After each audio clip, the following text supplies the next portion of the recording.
Bonjour, apôtre Samuel Mamba. Bonjour, frère Billy. Je pense que vous allez bien. Très bien, par la grâce du Seigneur nous tenons. Ok. Apôtre Samuel, nous voyons que nous sommes au temps de la fin. C'est le déclin de l'histoire. Maintenant, concernant les nouveaux papes, quelle est votre opinion sur ça? Est-ce que William Branham avait déjà prédit ou bien prophétisé concernant ça? Merci beaucoup, frère Billy. Merci. Pour cette mise au point que tu viens de me rappeler, où l'épouse de Christ est censée connaître comment les roues des disques de prophétie sont en train de tourner lent et sûrement. Tout à fait. L'épouse est censée connaître tout. Nous avons un guide, un homme qui est parti dans la 6e dimension, qui a tout vu. Un homme qui est parti dans la 5e dimension, qui a tout vu, qui s'appelle William Branham. Il avait prédit, il avait parlé. Dans ce sermon ici, les actes du Saint-Esprit prêchés le 19 décembre 1954. Si nous allons lire un peu au paragraphe 87 à 89, je crois qu'il y a les données que l'épouse de Christ partout dans le monde entier peut vraiment comprendre ce qui se passe aujourd'hui pour le nouveau pape Élie. Et c'est par là, vous allez entendre mon opinion là-dessus. Frère Branham dit ceci. Je pense que l'un de ces glorieux jours, ça c'est nous sommes au paragraphe 87, l'un de ces glorieux jours, quand cette confédération unie des églises se rassemblera et que le nouveau pape sortira des États-Unis, qu'il sera placé là selon la prophétie. Vous voyez qu'à Rome, il y avait une confédération des églises qui se sont réunies, il y avait des cardinaux, il y avait des gens qui se sont réunis pour voter un nouveau pape. Ça vient de se faire, il n'y a même pas beaucoup de jours. Alors, on fera une image à la bête. Je vous assure, la véritable Église de Dieu va se rassembler. Les véritables et authentiques croyants venus chez les méthodistes, les baptistes, presbytériens, les pentecôtistes, les nazériens, les pèlerins de la sainteté ou n'importe quoi, se rassembleront. Ils seront cimentés par l'amour de Dieu et ça formera le corps du Seigneur Jésus-Christ et tous les croyants.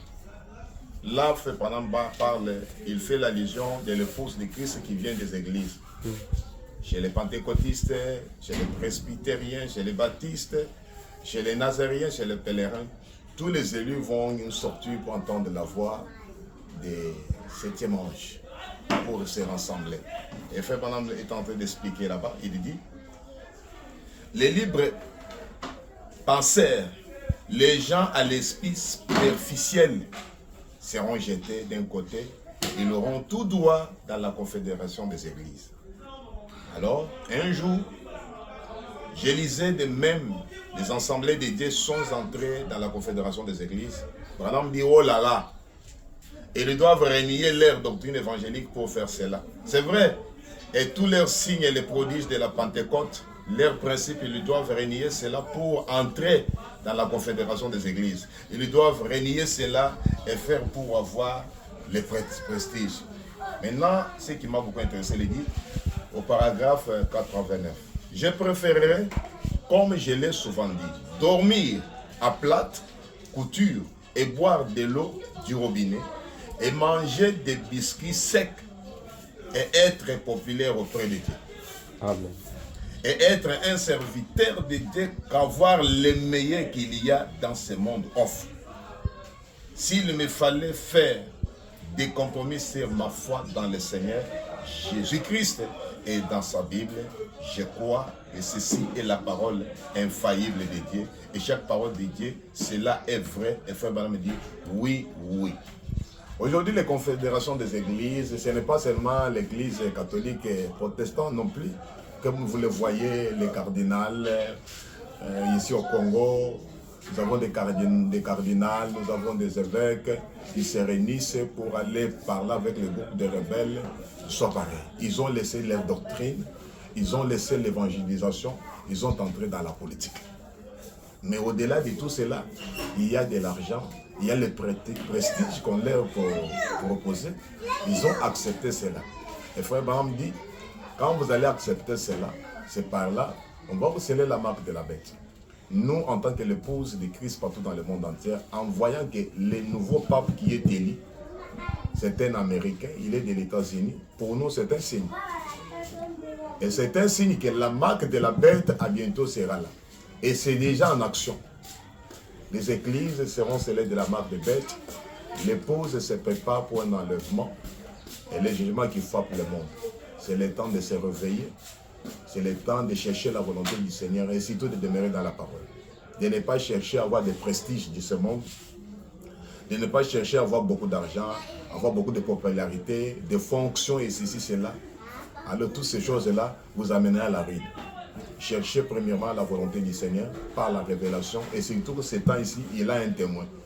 Son témoin, c'est William Branham. Voilà, en 1954, il a parlé. Aujourd'hui, nous voyons l'accomplissement. Ceci va faire clore tous les débats. Et la vérité restera toujours la vérité. Et nous resterons toujours dans la vérité. C'est une lumière, c'est une victoire pour nous l'épouses. Nous croyons que nous sommes dans le vrai parce que nous sommes dans la parole.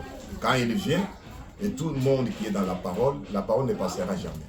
Suite à cela, nous attendons les jours V, les jours glorieux. Un des 4 matins, nous avons l'assurance bénie que nous allons partir dans la maison céleste. Et ça, c'est ce que je peux dire à l'épouse de Christ dans le monde entier. Amen. Que Dieu vous bénisse. Merci beaucoup.